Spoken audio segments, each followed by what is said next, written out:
Happy Sabbath, family! It's so good to see you all virtually, and thank you so much for joining us.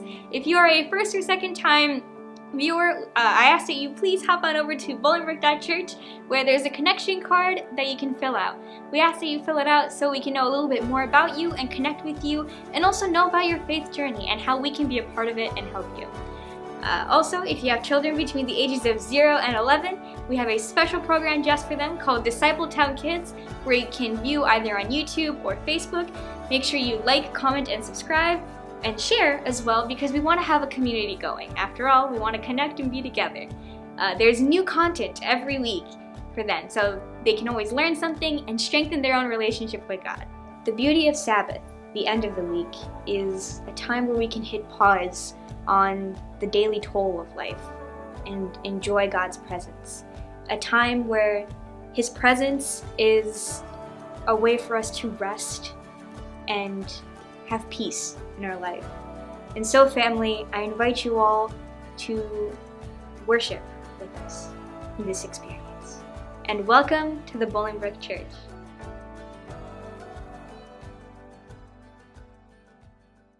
As we are coming to the end of our Battle Ready series, we saw it only fit that we should sing some songs about victory. The first one here is a song I sang a lot growing up as a child, and it talks about the only place we find our victory. See if you know it here.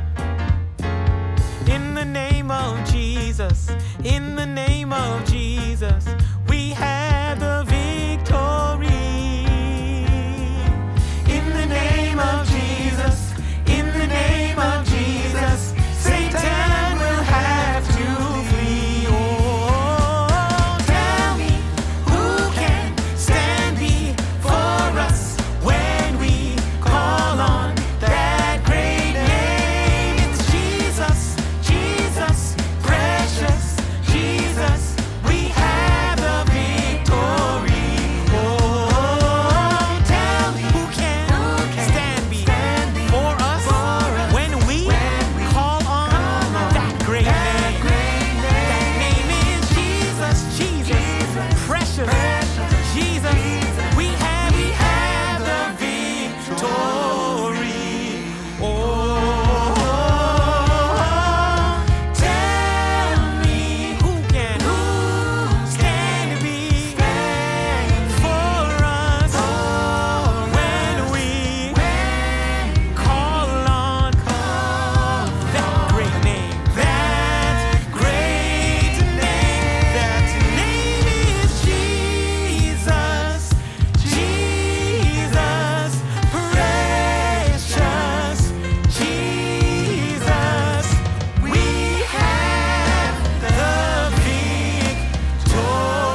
confidence come from? I know how the story ends. I'm gonna see a victory. I'm gonna see a victory. For the battle belongs to you, Lord. I'm gonna see a victory. I'm gonna see a victory. For the battle belongs to you, Lord. I'm gonna see a victory. I'm gonna see a victory. For the battle belongs to you, Lord. I'm gonna see a victory. I'm gonna see a victory. Why? For the battle belongs to you, Lord.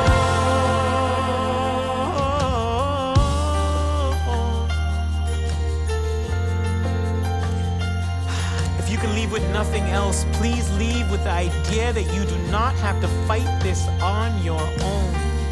You take what the enemy meant for evil and you turn it for good. That's what he does. You turn it for good. You take what the enemy meant for evil and you turn it for good. You turn it for good. You take what the enemy meant for evil. You take what the enemy meant for evil and you turn it for good. You turn it for good. You take what the enemy, you take what the enemy meant for evil and you turn it for good. You turn it for good.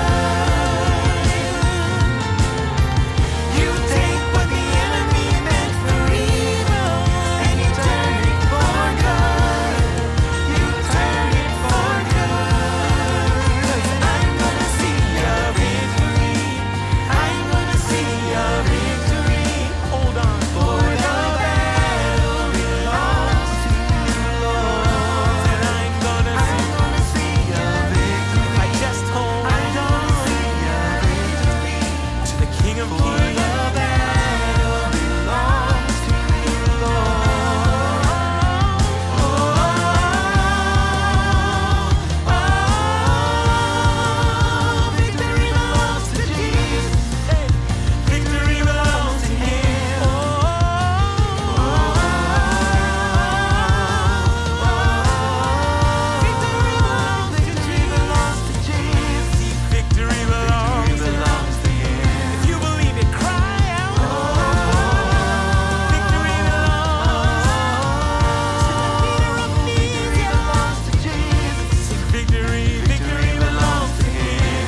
That great name, Jesus, Jesus, precious Jesus, we have the victory.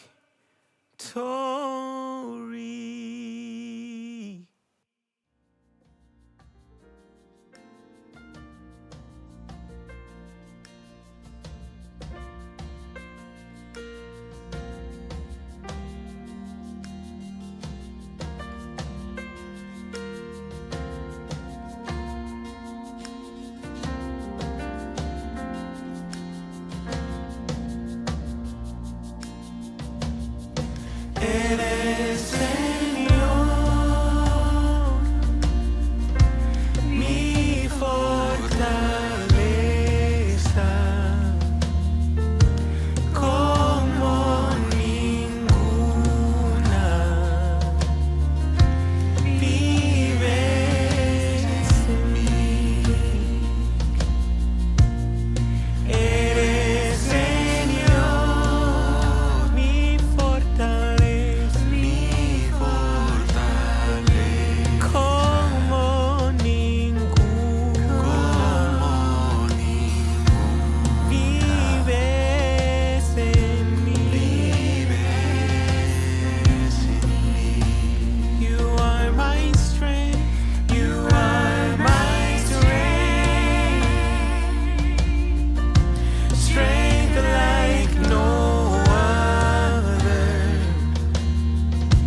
get through the week here.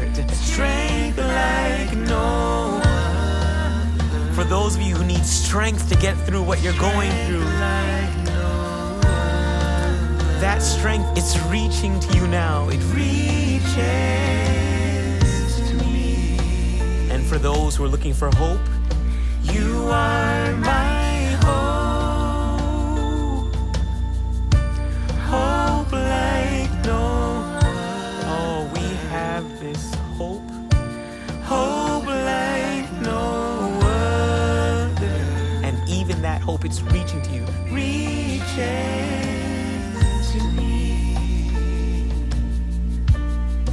Unfailing love, stronger than mountains and deeper than oceans, reaches to me.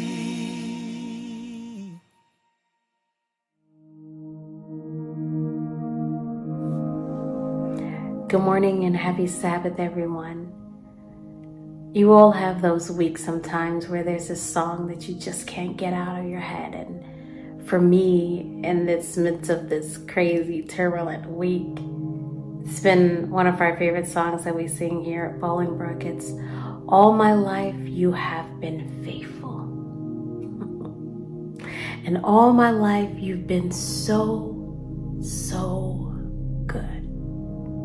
With every breath that I am able, oh, I will sing of the goodness of God.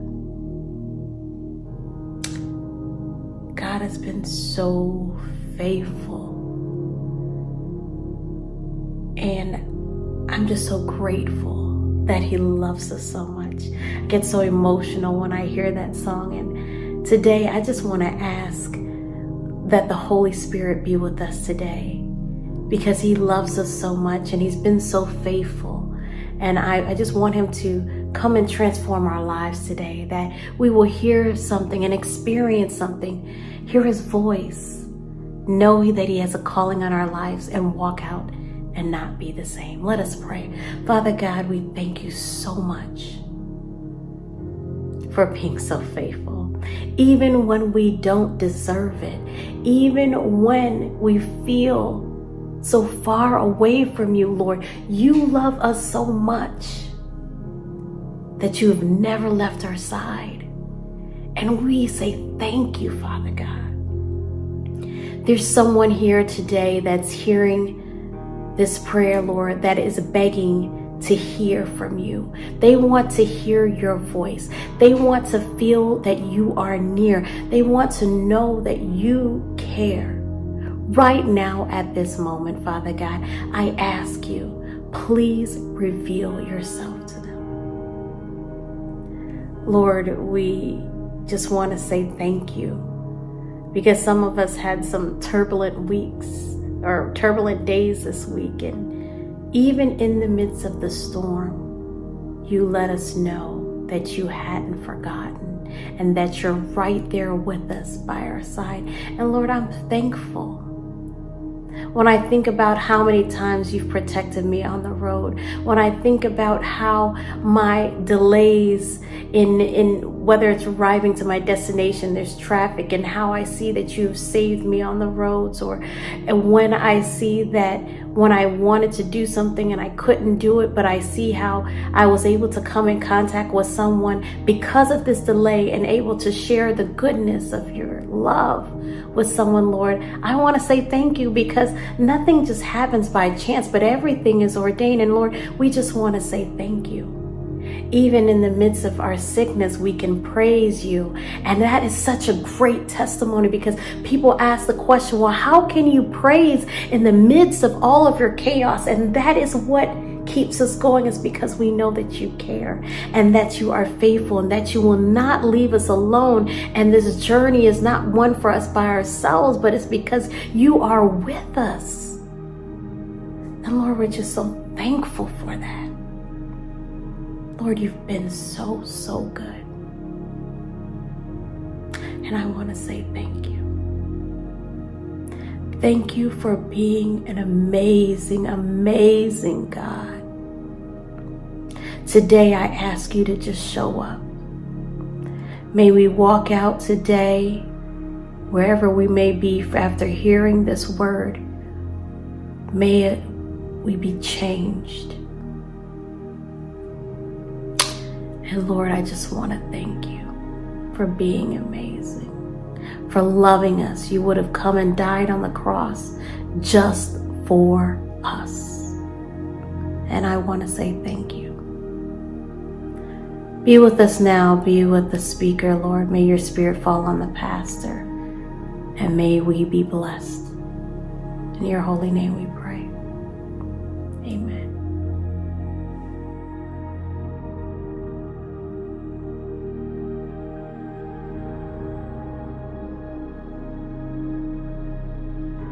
How's it going, everyone? Welcome to Bolingbrook Church.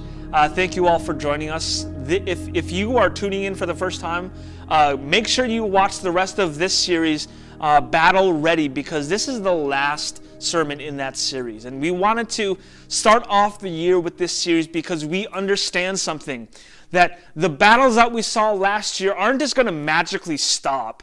They're not going to magically go away, because we understand that following Christ means that we'll face more battles, but following Christ also means that we won't face them alone. And so we decided to walk into this new series, Battle Ready, the first series of this year, to see if we can help equip you with the not only the knowledge and the practicality, but also the inspiration and the belief that God will be with you during these battles. And as I was coming up with this sermon, I'll be honest with you, full transparency. I chose the very end of the month to be able to preach because Pastor David had a whole calendar prepared. And he said, "Hey, David, when do you want to speak?" I said, "You know what? I'm going to speak at the end of the month because I'm going to be gearing up to go on a vacation." That's right. Some pastors go on vacation sometimes. We don't live at the church. We have to go on vacation. And if you guys understand this, even outside of the church world, when you know a vacation's coming up or you have one planned and you plan one with your work, you submit your vacation request, you get all your ducks in a row, all the things, all the travel preparations ready, the work that you're doing seems to go by super fast, right? And even though we had 5 weekends this month in January, they crept up, right? And they got here so fast that before I knew it, I'm 2 days away from the vacation with my wife, and I have no sermon series, and I'm still gearing up for that middle weekend. I think it was the 16th of this month, and I'm still gearing up for that weekend and getting things prepared for the next weekend, last weekend. And before I knew it, I was like sitting at my desk wondering what sermon I'm going to come up with, what am I going to figure out, and I thought to myself, I said, I'm going to think of this sermon on the trip, on the vacation. Of course, I have free time. I might as well see if I can get some work done there. But then it dawned on me that I'm not the only me on this trip.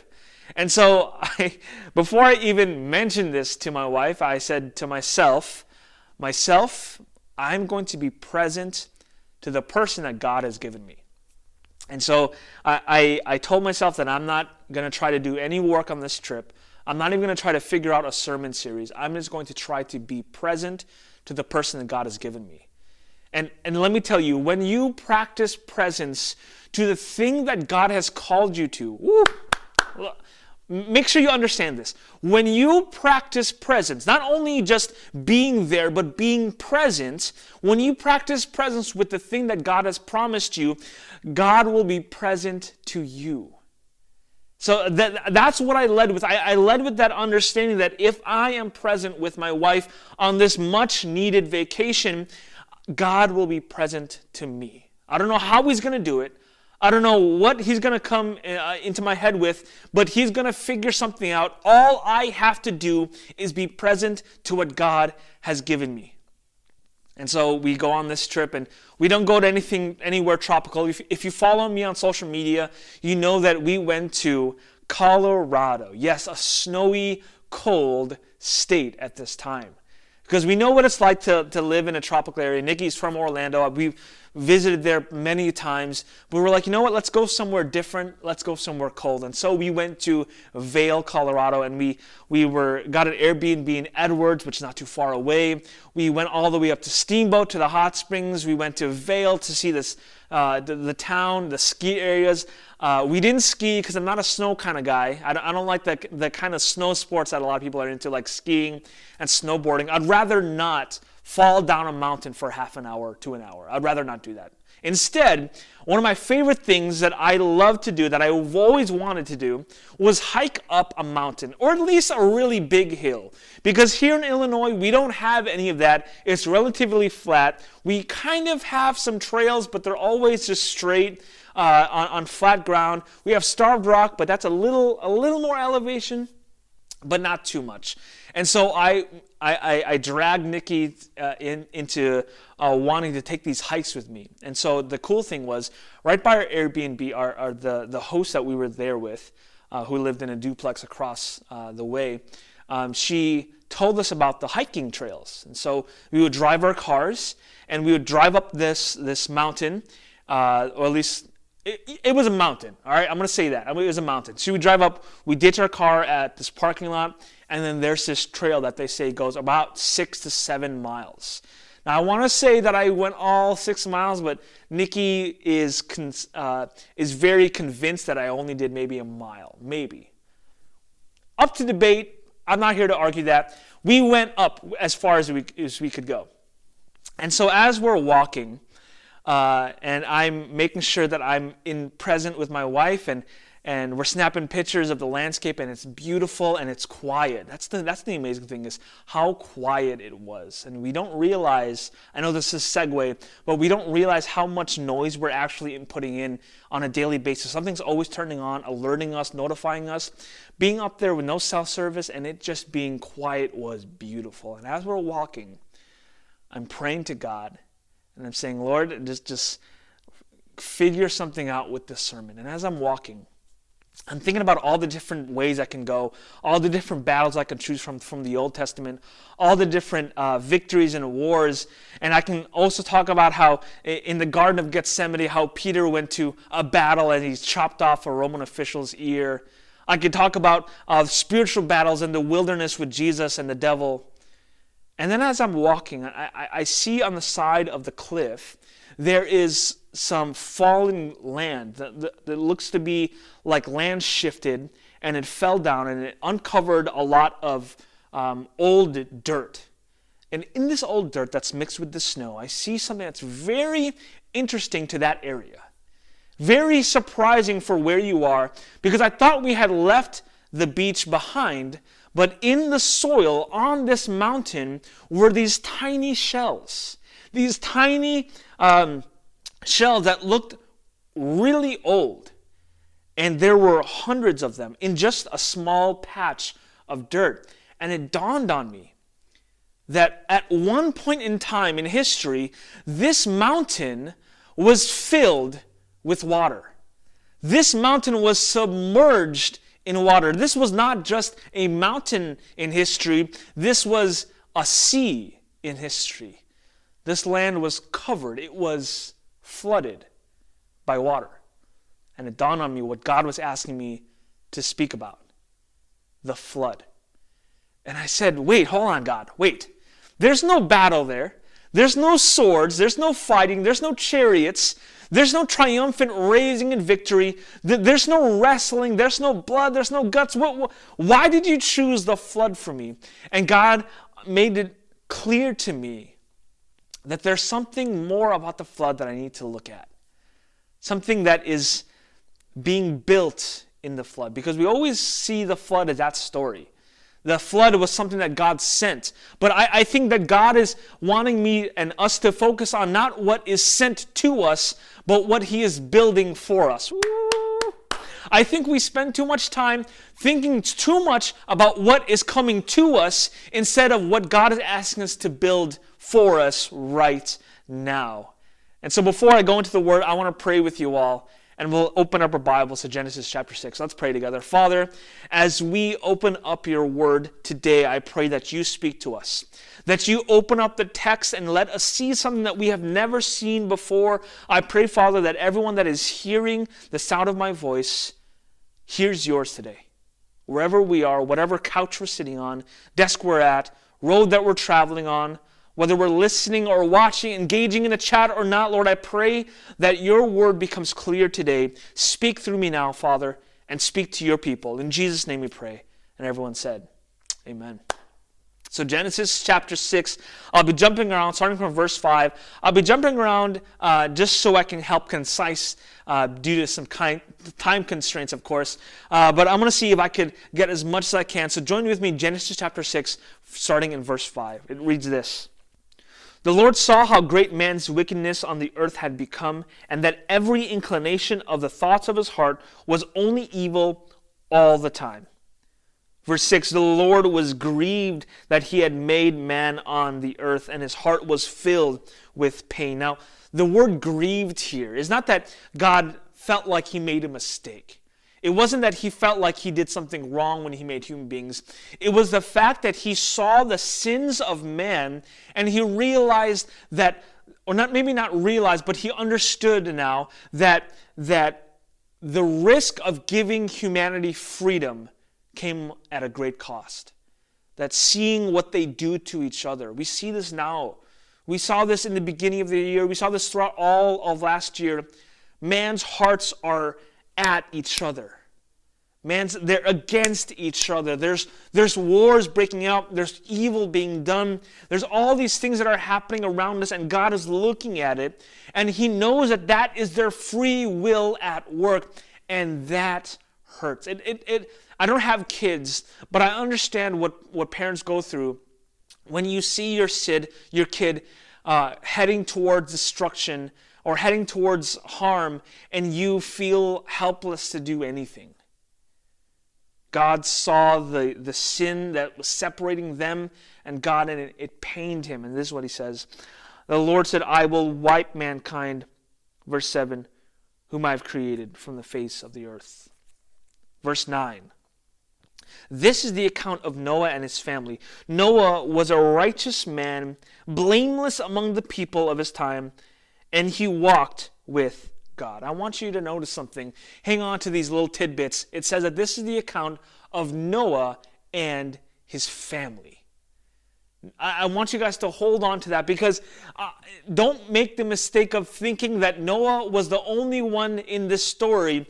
He had a family. He had a wife. He had 3 sons, and those 3 sons had wives. So there's 8 people in the story that God wants us to pay attention to.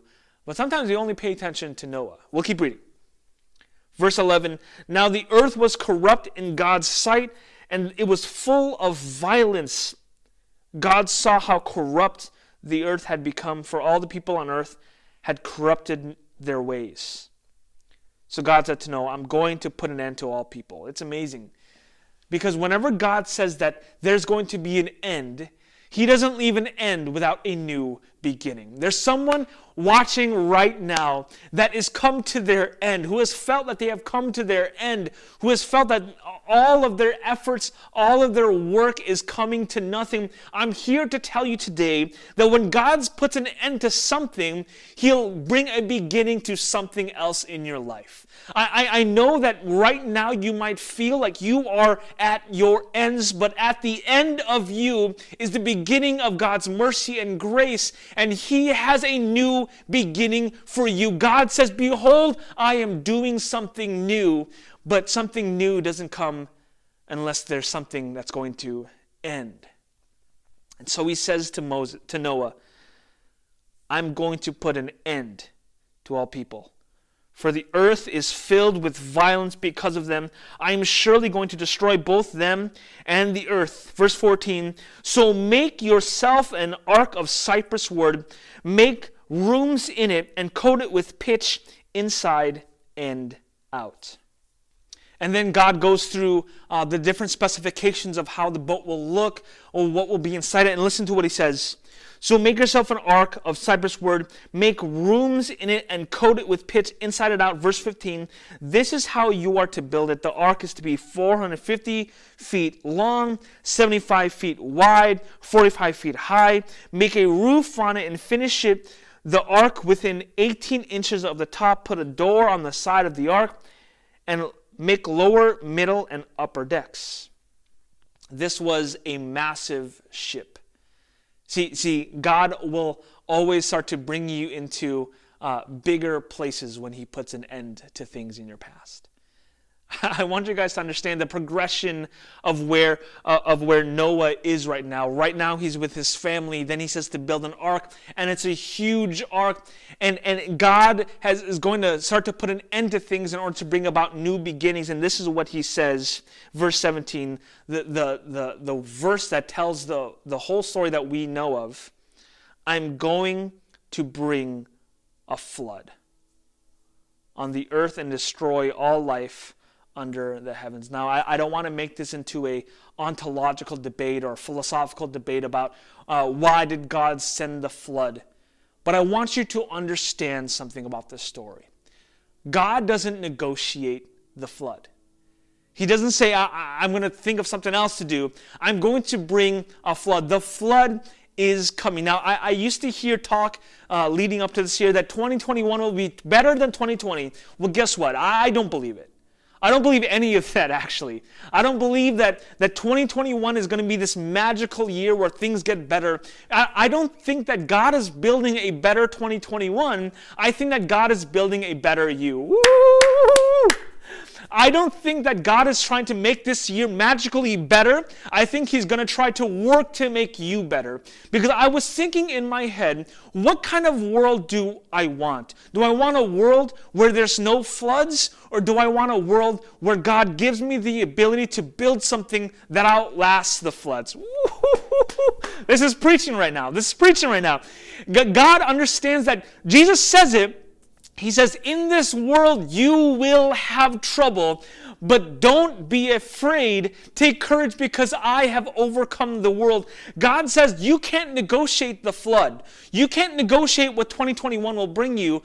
But as long as you build what I ask you to build, as long as you are present to the people and the purpose that I've called you to, you will see my presence with you. Let the floods come. In my eyes, when I look at 2021, I only see what hardship looks like ahead of us. But I know that God isn't asking us to just go through hard things, but to build better things. To float on top of the chaos, to float on top of the battles, to float on top of your mortgage. Oh, come on. To float on top of your family issues, your marital issues, to float on top of your jobs, all the things that are trying to destroy us. God is saying, I'm asking you to build.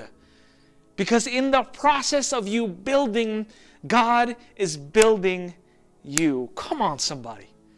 God is asking you to go into 2020, not just trying to hold on to the things that we lost, but to build new things. To build new things. Pay attention to what's happening right now. God is extracting Noah from a very toxic society, and he's asking him to build something he's never built before. Ooh, wait, watch this. God is looking at Noah, and he says, around you is corruptedness. Around you is evil people. Around you is people, what the New Testament said, were scoffers of Noah and his message. And as God looks at Noah, pay attention. Because you can be surrounded. The Bible tells me you can be surrounded by evil, but you can still surround yourself with something from God.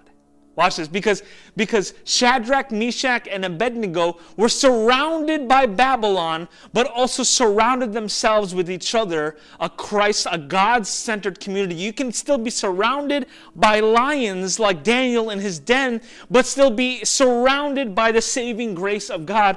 Noah here was surrounded by evil, but he paid attention to what he surrounded himself with his family. This is exciting. This is exciting. Because no matter where you are right now, it doesn't matter your location or your circumstance, God can still say that I can still send the Christ in your circumstance. I can still surround you with Christian community. The first thing that you can build here is your community, the people that are around you. So that no matter where you are, you can still be in Christian community. You can still be in church community. You can still feel the presence of God through the lives of others, no matter what place you're in. No matter if you're in Babylon, no matter if you're in Bolingbrook, God is saying, pay attention and build the community around you. And then it says this in the very beginning, Noah was a righteous man, blameless among the people. And then it says this, he walked with God. Now the word walk, there's a little Hebrew. I spent a lot of money to get this degree from Andrews, and so I got to share some Hebrew with you all. The word walked here, halak, is this idea that it can be either one of two things. A command where a general says to march, to walk, and you have to do it.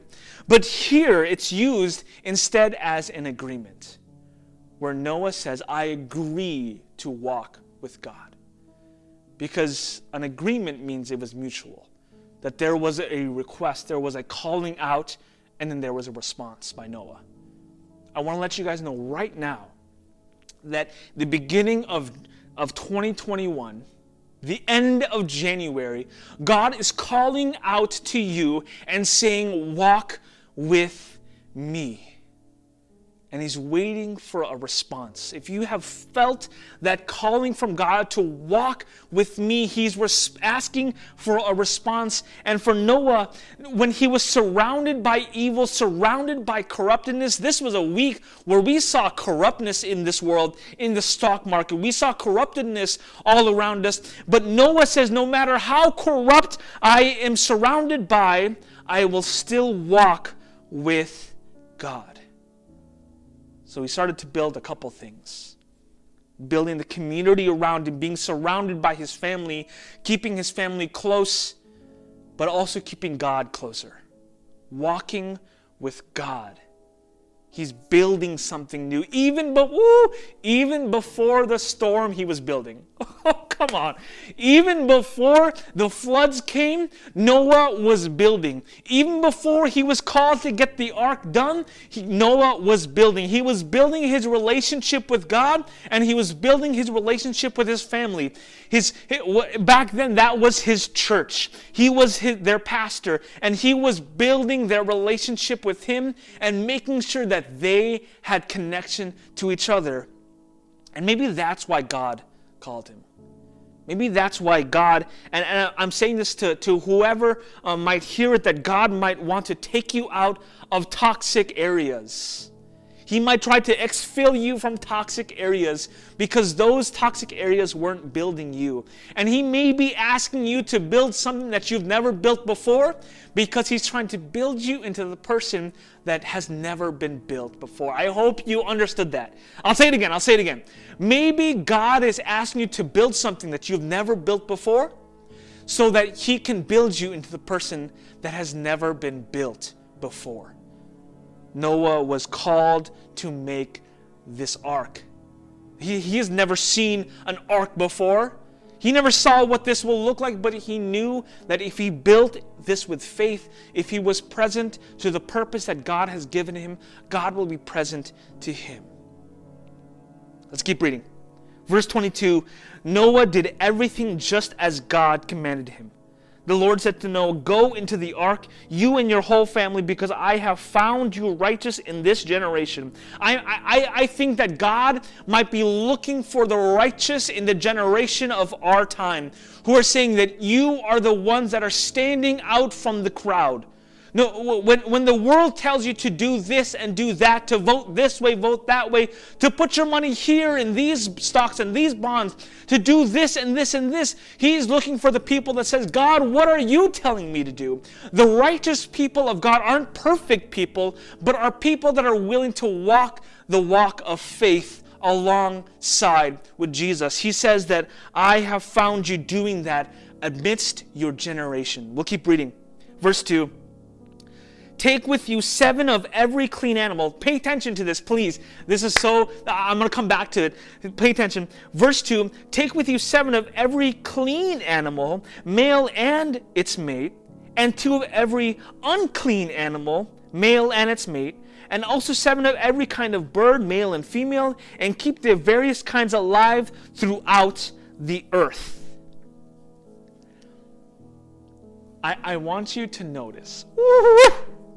I want you to understand that whatever God, when God is calling us to build something that He has His architecture has come up with in heaven, and He wants that here on earth, I want you to pay attention to this. He calls for both clean and unclean animals to be in the same place. Ooh!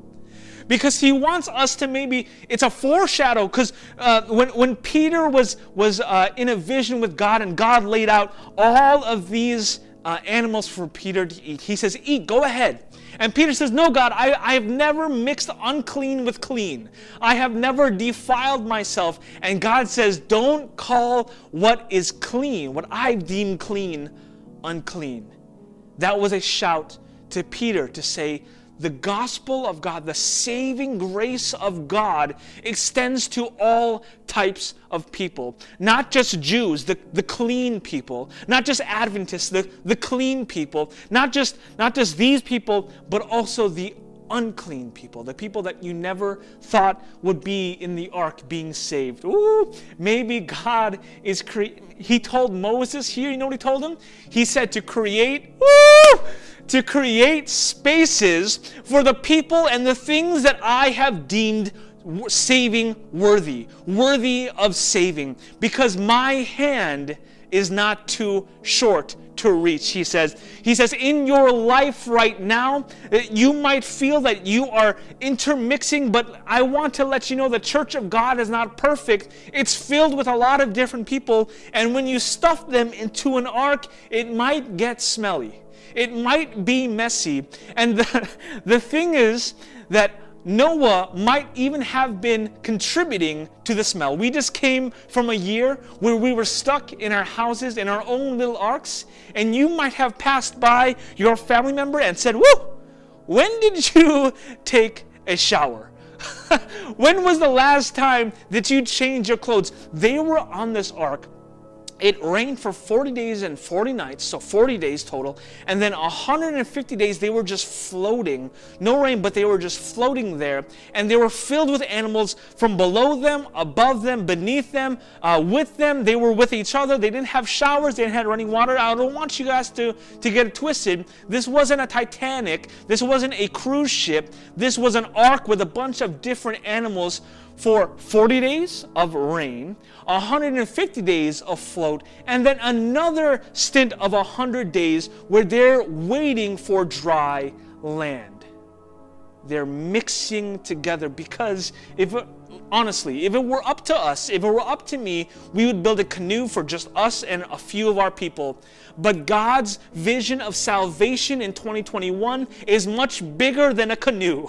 It's much bigger than what you think you could build, because if we built to our specifications, that's why God had to give Noah specifications, because if he gave it up to Noah to do by himself, Noah would think too small. Woo! But God thinks too big, and his view of saving people, of his salvation, is much bigger than we think it is. I'm so glad that at the end of days in Revelation, when we're standing before the throne and before the Lamb, and with palm branches in our hand, with the great multitude that we will be with, we will sing this word, this phrase, salvation belongs to our God. Because if it belonged to us, if salvation belonged to us, I'm getting too excited. I'm choking on my own self. If salvation belonged to us, we would only go to heaven ourselves. We would find everyone incompatible with our view of righteousness. But thanks be to God that His view of righteousness is not based on human merit, but Christ's merit. And as God tells Noah to mix all the clean and unclean and start something new, God is asking you right now that whatever God is calling you to build, whatever I'm calling you to build right now, is not just for you, but is for the people that are going to be saved through what you build. God isn't asking us to try to hope for a better 2021. He's asking to hope for God to build us in 2021. To build something new, something that helps save people, something that brings the everlasting gospel to the ends of the earth. When the earth is corrupt and filled with evil, God is asking you, what are you building? What are you building for His kingdom right now? What are you waiting for? Here, Noah took no wait. He started right into building. And I want you guys to understand, because in chapter 8, it says this. In verse 18, at the very end, after all these days of being afloat and being confined, just like we were in 2020 and even into this year, where we're confined in our spaces and we're waiting for the door to open. Watch this, because there's someone out there right now asking God, when are you going to open that door? I've been waiting for too long for doors to open for me, and are you not going to open any doors? Here Moses waited a long time, hundreds of days, before he saw any open door, until, I want to say this, maybe God isn't opening the door yet because what's on the other side isn't ready yet.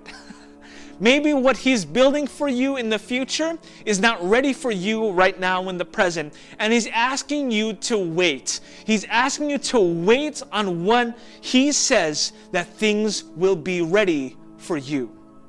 Verse 15, then God said to Noah, come out of the ark, you and your wife and your sons and your wives. Bring every kind of living creature that is with you, the birds, the animals, and all the creatures that move along the ground, so they can multiply on the earth and be fruitful and increase in number. And watch this. Noah came out together with his sons and his wife and his sons' wives, and all the animals and the creatures that move along the ground, and all the birds, everything that moves on the earth, came out of the ark, one kind after another. And then Noah built an altar to the Lord. See, in that confined space, I think God works in small space. That's why the Bible says that to not be envious or not be downtrodden on the small beginnings. I think God works in small places. I think that's why Jesus says that if you have the faith of a mustard seed, you will see it grow to be one of the tallest and biggest in the garden, because a mustard seed is a confined space. And Noah was in a confined space mixed with messy things, but in that confined space, in that cocoon that God has called you into, God is not only asking you to build, He's actually building you. Woo! He's actually building you in that confined space, in that tight space where you feel like there's no end, there's no way out. There's no end to this. I'm going to be stuck at this job forever. God is calling you and is asking you to stay patient, because in that confined space, in that space where you feel tight and constrained, God is recreating you. The words here is when He says, once that confined space opened up, recreation happens. Woo! Come on. Somebody is waiting for this word, because you might feel confined right now. You might feel like there's nothing ahead of you, but God is saying, wait, because in that cocoon I am making you, and when you come out, you are going to be something different than when you started. Woo! Come on. God is asking us to be something different, to build something different, and allow Him to build in you a new heart, a new creation. And He says that once that door opens up for that new creation, watch out, world, because what was built in confinement will be a new building in creation that welcomes new beginnings. Because you see, something else was being built in a confined space. Fast forward to the New Testament. Fast forward to Jesus' death and his burial in a very confined space. Oh, I hope you guys understand this. When Jesus was in that confined space, the door wasn't open yet. 3 days had passed and the door hadn't opened yet until God said, come on, the grounds are ready for you. Someone out there is living the life that Christ was living inside that tomb where no sight was seen past that door. But when we wait and when we are present to the purpose that God has called us to, when Noah was present to the purpose that God called him to, the ark, when Jesus was present to the purpose God called him to, the tomb, watch when God becomes present to us. And when he becomes present, after all of those days of not hearing God's voice, God speaks to Noah and says this. He says, in verse 21, the Lord smelled the pleasing aroma. He smelled the pleasing aroma. When Jesus arose out of the tomb after that third day, God smelled the sweet aroma, not of death, not of despair, not of isolation, not of clean or unclean, but of victory in Christ Jesus. And he is offering you that victory today if you become present to what God has purposed you for. If you decide to build something that God has called you to build, if you make enough rooms in that ark for the people that God missed the most, you'll awaken to that fresh daylight, that fresh olive branch. And as we exit the tombs that we were sitting in, the despair that we were sitting in, the dead-end jobs that we were sitting in, once we exit that, we will see a brand new world. A world on purpose. A world that is built different. A world that is new. So today, friends and family, we're asking you to build. God is asking you to build something different. You see Moses I keep saying Moses. You see Noah, before the storm, was building a couple things. He built his relationship with God, and then he built his relationship with his community, his family. And watch where that takes him. For chapter 9, verse 20.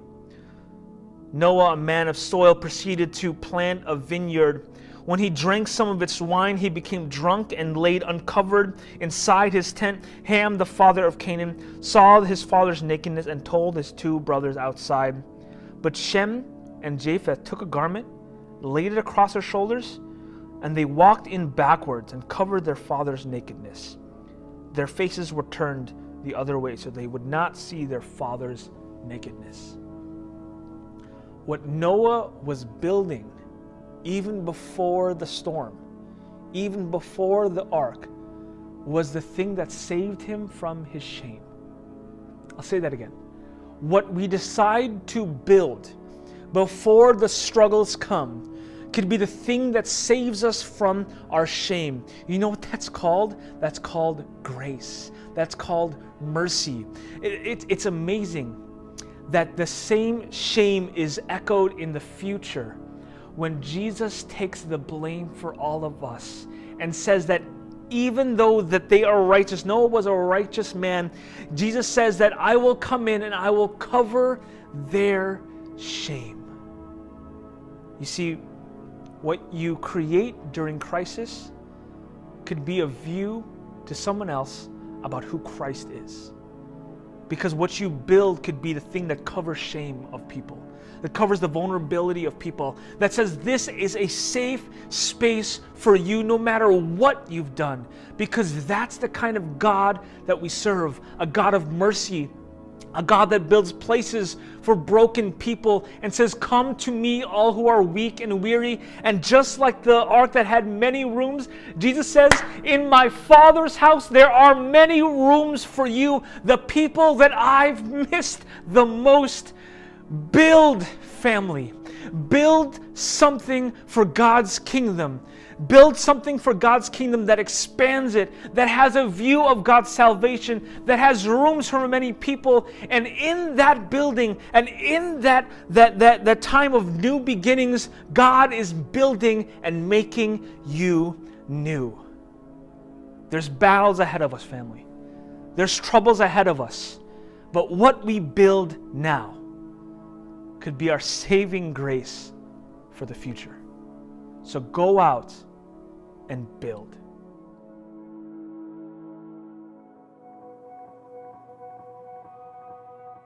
Isn't it wonderful to think that sometimes the battles we're going through, God is using those to build a deeper and bigger faith in our lives? I want to thank Pastor Dave for being willing to be used by the Spirit of God to speak life into our community today. You know, if you're ready to take that next step in building this kind of faith, I want to encourage you to fill out the link in the description box below that says Next Steps, and someone on the staff will reach out to you and walk alongside you as you take this very important journey of faith. We want to invite you back next week as we begin a brand new sermon series, Better Love. Now, I know what some of you are thinking. I'm not in a relationship. I don't need that one. But the truth is this, we're all in relationships. They may not be romantic relationships. We have relationship with our family, with our friends, with our children, our neighbors, our co-workers. Relationships make up the fabric of our society. And here at the Bolingbrook Church, we want to equip you with all the tools you will need so that you can have happier, healthier relationships, and in the process, find more joy. As always, we want to remind you after this service is over to head over to YouTube or Facebook and join us for E-Cafe, which is our virtual hangout space where we connect with each other, catch up over what happened over the week, and also go a little bit deeper on what we heard in the sermon today. We also want to invite you to our weekly prayer push lines on Monday morning at 7:30 a.m. If you want to get your week started off on the right path, make sure you join us. Bring your prayer requests and your praise reports. Or if you just need a little help getting over the middle of the week, on Wednesdays at 7:30 p.m., we also get together. And we want you to know that your church believes in prayer, and we want to lift you up in prayer. And we want to thank you for your faithfulness in giving of your time and of your resources. This past week, we had our food pantry where we served more than 150 families. That was over 200 individuals. There were a couple volunteers who couldn't make it last minute, so we sent out a plea asking for anyone who could to come help us. We got more than enough volunteers. And yes, it was a little bit cold and it was snowing, but that is not going to stop the Bolingbrook Church from being faithful to the mission of creating spaces for the people God misses most. We want to thank you, and if you haven't had a chance to be a part of the food pantry, we invite you to sign up in the description box below so that you can also be blessed through this process. And we want to thank you for your generosity of giving in finances. Thank you for giving to the local church budget and to the tithe, because by doing so, we are continuing to be able to do the work that God is asking us to do here in Bolingbrook and in the surrounding areas. You can give by going through our church website, bolingbrook.church. You can text to give, or you can Zelle pay us. And we want you to know that every penny that comes into this church is being used to further the kingdom of God. And now we want to invite you over to our E-Cafe, whether on YouTube or on Facebook. God bless you. We'll see you next week.